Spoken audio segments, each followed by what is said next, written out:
Hello, good morning all of you. कैसे हो आप सब? आई होप सब अच्छे होंगे।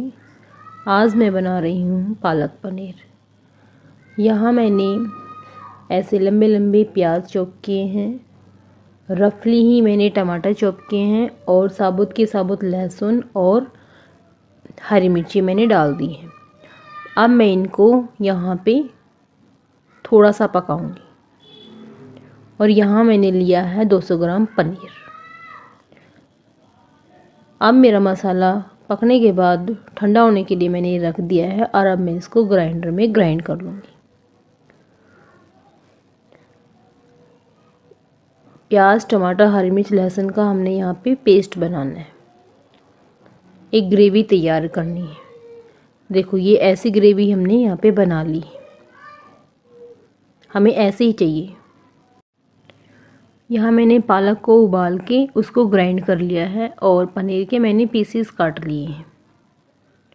अब मैंने उसी कढ़ाई में इसमें थोड़ा तेल डाल के उसमें जीरा, हींग, थोड़ी लाल मिर्ची और हल्दी पाउडर डाल दिया है। अब मैं इसके अंदर पालक डाल के इसको थोड़ी देर तक पकाऊंगी। इससे पालक का कच्चापन वगैरह चला जाएगा। और फिर मैं उसी कढ़ाई में जो टमाटर, प्याज, लहसुन की ग्रेवी जो बनाई थी वो डाल के थोड़ी देर पका के और उसी के अंदर मैं पालक डाल दूंगी।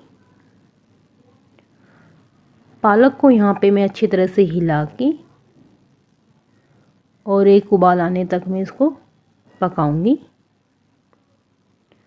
फिर मैं इसके अंदर अपने कच्चे पनीर डाल दूंगी। इस स्टेज पे मैं पनीर डाल दूंगी। अब यहाँ पे मैं पनीर को 2 या 4 मिनट और पकाऊंगी। बस फिर हमारी सब्ज़ी तैयार है। देखो कितना अच्छा कलर आया है। पालक पनीर की सब्ज़ी वैसे भी बहुत आसानी से और जल्दी बन जाती है। यहाँ मैं बना लेती हूँ अपनी फटाफट रोटियाँ। यहाँ वर्मा जी कर रहे हैं अपना ब्रेकफास्ट करने के बाद ये चले जाएंगे थेरेपी सेंटर। और जब हम हरी पत्तेदार सब्जियाँ बनाते हैं, सिर्फ उनको छांटने में थोड़ा टाइम लगता है, वरना बनने में तो इतना टाइम नहीं लगता। और ये हमारे लिए हेल्दी भी रहती हैं। हरी पत्तेदार सब्जियाँ या हरी सब्जियाँ। पालक पनीर की सब्जी को आप एक बार इस तरीके से बना के ज़रूर देखना और मुझे कमेंट में ज़रूर बताना आपको कैसी लगी। आगे आप सुनोगे वर्मा जी भी बता रही हैं सब्जी के बारे में कि इनको ये सब्जी कैसी लगी। बोलो। आज मेरी बीवी ने पालक पनीर बनाया है, बहुत स्वाद बनाया है। Thank you. Hello, good morning all of you. कैसे हो आप सब? आई होप सब अच्छे हो गए। अभी देख ही लिया, सुबह की भागदौड़ में कोई हेलो हाई नहीं, कोई कुछ नहीं।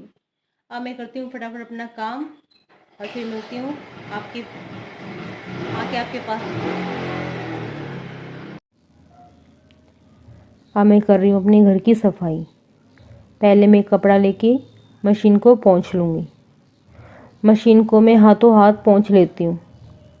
जब भी मैं आंगन की सफाई करती हूँ तो मशीन को पोंछना, खिड़कियों को साफ़ करना, ये छोटे मोटे काम तो लगभग डेली ही हो जाते हैं।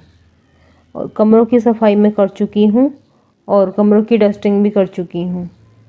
सोफ़ों को भी मैंने अच्छी तरह से झाड़ लिया है। अभी सिर्फ आंगन का पोछा बाकी है। आंगन में पोछा लगाने के बाद मैं नहा के और आपसे ऊनी कपड़ों को कैसे अरेंज करती हूँ आज उसका तरीका आपसे शेयर करूँगी। मुझसे मेरी न्यू सब्सक्राइबर ने मुझसे पूछा था कि मैं ऊनी कपड़ों को कैसे अरेंज करती हूँ, तो आज मैं आपसे ऊनी कपड़ों को अरेंज करना शेयर करती हूँ। और हाउसवाइफ तो फिर भी इन कामों को जैसे तैसे अरेंज कर लेती है, लेकिन वर्किंग लेडीज़ के लिए ये काम थोड़ा मुश्किल हो जाता है और लगभग सभी के लिए ऊनी कपड़ा रखना थोड़ा डिफ़िकल्ट लगता ही है, चाहे वो हाउसवाइफ हो या फिर वर्किंग लेडीज़। पहले मैं भी वर्किंग थी तो मैं इस कठिनाई से जूझ चुकी हूँ कि ऊनी कपड़ों को कैसे अरेंज करते हैं। पहले मुझसे भी नहीं होता था ये सब कुछ, लेकिन अब 2-3 सालों से मुझे इस काम में कोई भी डिफ़िकल्ट नहीं लगता है।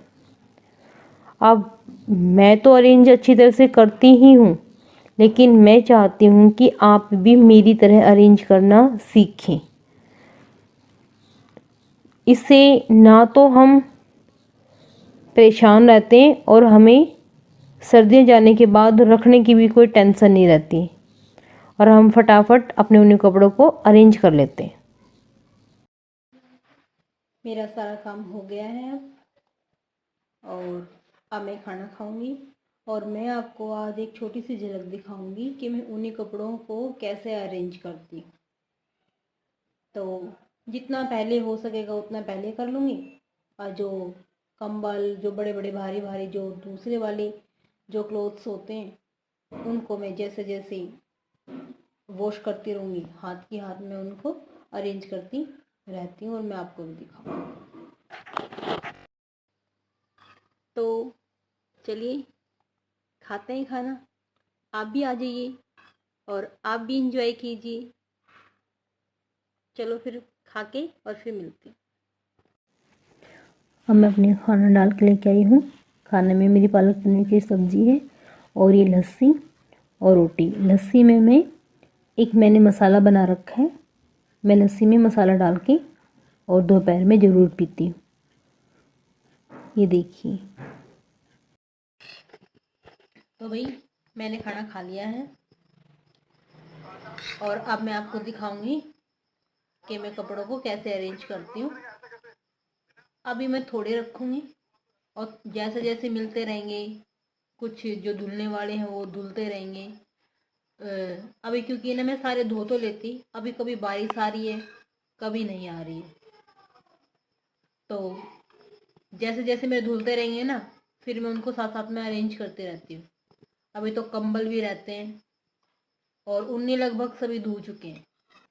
तो चलिए मैं आपको दिखाती हूँ कि मैं कैसे अरेंज करती हूँ।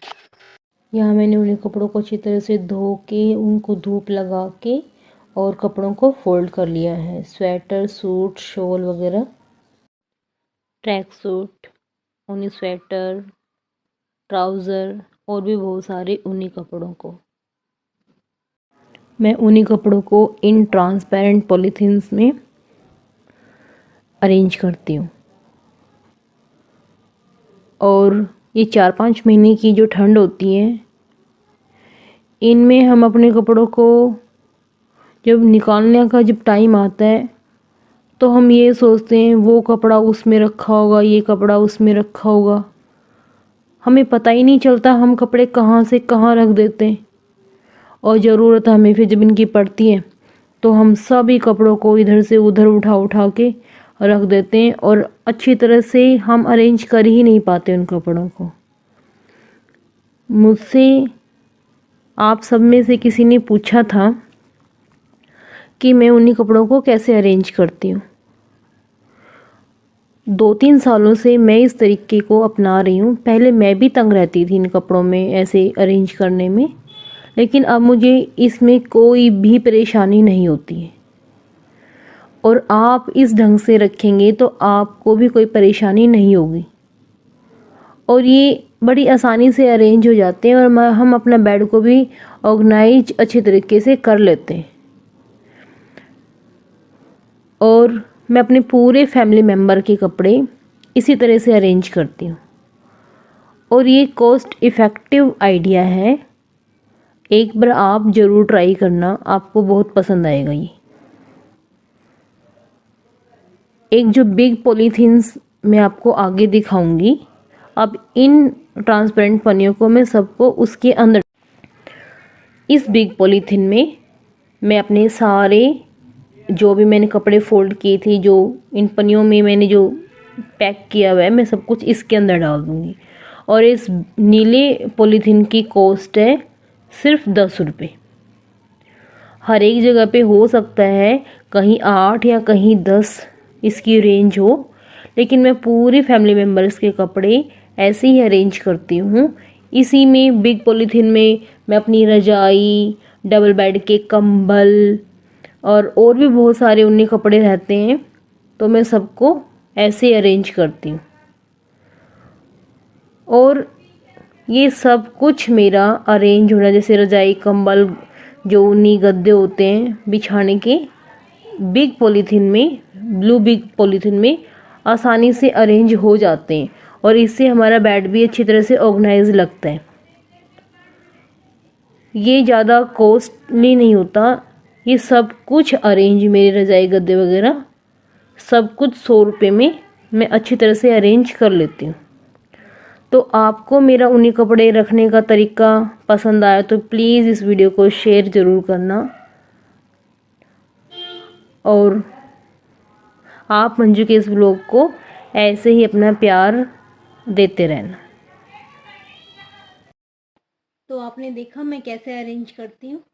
अभी तो मेरे बहुत सारे कपड़े रहते हैं और ऐसे जो ब्लू थैला मैंने जो आपको दिखाया था, पॉलीथीन, बड़ा पॉलीथीन, मैं सभी कपड़ों को इसमें अरेंज करके और मैं इन सबको बेड में डाल दूँगी। और मैं अब इनके अंदर कपूर की जो गोली होती है ना, उसको कागज में लपेट के और वो भी मैं इसके अंदर डाल दूँगी ताकि कोई कीड़ा वीड़ा ना लगे इन कपड़ों में।